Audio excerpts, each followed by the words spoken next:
안녕하세요. 문수정안과의 문수정입니다. 오늘은 녹내장 인공방수유출장치 삽입술 언제 필요한가 라는 주제대로 얘기를 나눠보겠습니다.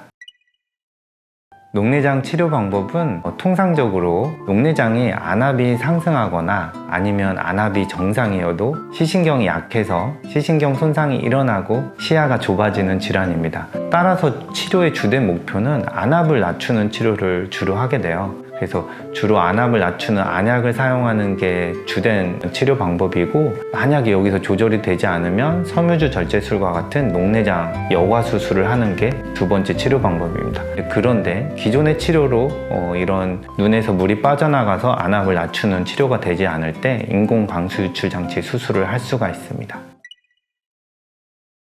그러면 이제 인공방수유출장치 삽입술이 필요한 경우가 따로 있겠는데요. 일단은 안약 치료로 조절이 되지 잘 않는 경우고, 신생혈관 녹내장이나 포도막염에 의한 2차성 녹내장이나 외상 후 녹내장, 아니면 이미 섬유주 절제술 같은 수술을 했는데 이런 수술에 실패했을 경우 보통 아메드밸브 같은 인공방수유출장치 삽입술을 하겠습니다. 이런 경우는 안약으로 조절되지 않아서 수술을 해야 하는데, 대부분 녹내장 수술은 나의 구조물을 우회하는 수술을 하게 돼요. 그러니까 눈에서 방수가 밖으로 나오면 안 되기 때문에 사례를 통해서 눈의 흰자 부위에 저수지를 만들어서 물이 고여 있다가 거기서 흡수되는 수술을 하게 되는데, 이런 수술을 할 때 눈에서 뚫어놓은 실 구멍이 쉽게 막힐 수 있는 상황들이 벌어질 수가 있어요. 그러니까 예를 들어서 눈으로 오는 혈액순환이 잘 안 되는 분이 사람 몸에서 이러한 혈액순환이 안 되는 상태를 오랫동안 겪게 되면 신생혈관을 만들라는 신호를 내게 돼요.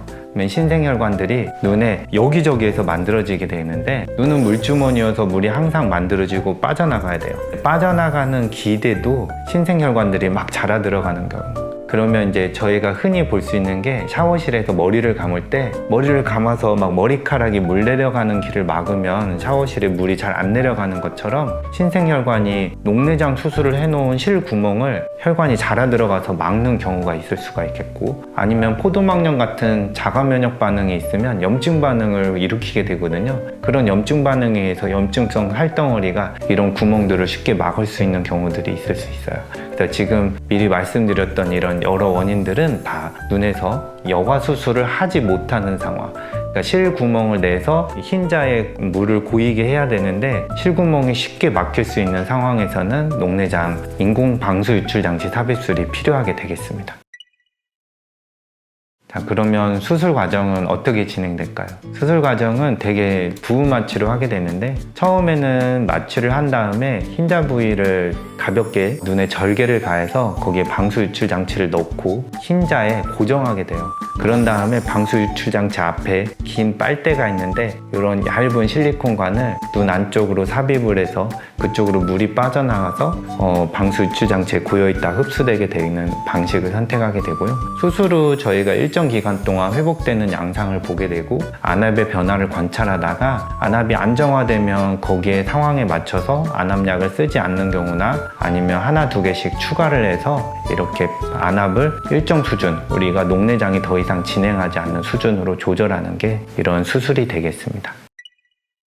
마무리 요약을 한번 해볼게요. 녹내장은 조기에 진단하고 적절한 치료를 받는 게 중요한 질환인데요. 녹내장 치료는 대부분 비침습적인 방식으로 시작해요. 그래서 먼저 안약을 써보고, 안약으로도 안 되면 좀 작은 수술을 해보고, 그러고도 안 되면 인공방수유출장치 삽입술까지 하게 되는데, 이런 삽입된 방수유출장치도 기계가 아닌 사람 몸 안에 있기 때문에 이런 주변의 상황, 그러니까 염증이 생기거나 아니면 오랫동안 있어서 이 방수유출장치를 싸고 있는 섬유 조직이 만들어지는 상황들이 벌어질 수가 있어요. 그래서 어렵게 해놓은 방수유출장치를 오랫동안 유지하기 위해서 검진도 규칙적으로 받으시고, 더 이상 녹내장 손상이 일어나지 않는지도 계속 재평가를 해주셔야 되는 상황입니다. 그래서 어렵게 해놓은 수술 오랫동안 유지할 수 있었으면 좋겠고, 지금까지 문수정안과의 문수정이었습니다. 감사합니다.